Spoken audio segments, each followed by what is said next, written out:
আসসালামু আলাইকুম বন্ধুরা, আপনারা সবাই কেমন আছেন? আশা করি ভালো আছেন। তো আজকে আপনাদের সাথে শেয়ার করব আলু ডাঁটা এবং ঢেঁড়সের তরকারি। তো এখানে আমি মাছ নিয়ে নিয়েছি।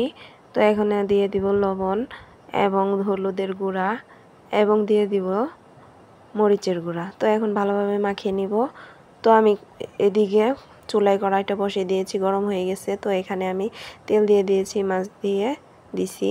এখন ভালোভাবে ভাজা করে নিতে হবে।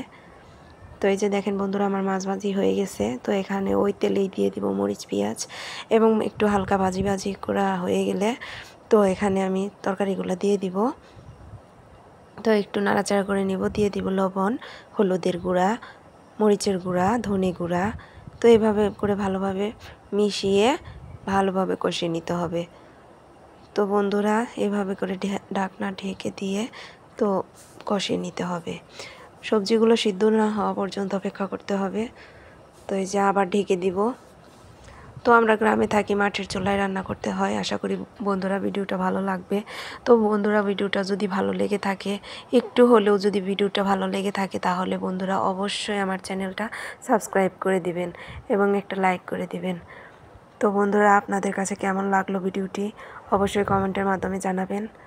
তো বন্ধুরা, আমার তরকারিতে ঝোল দিয়ে দিয়েছি। তো বলক উঠে গেছে বা মাছগুলো দিয়ে দিব। তো এবার ঢাকনা দিয়ে দিব। তো এইভাবে করে বেশ খানিকক্ষণ জাল করে নিতে হবে। তো এই যে বন্ধুরা, আমার তরকারিটা হয়ে গেছে। এখন আমি নামিয়ে নিয়েছি। তো এই যে দেখেন বন্ধুরা, আমার তরকারিটা হয়ে গেছে। তো আজকের ভিডিওটা এই পর্যন্তই। আল্লাহ হাফেজ।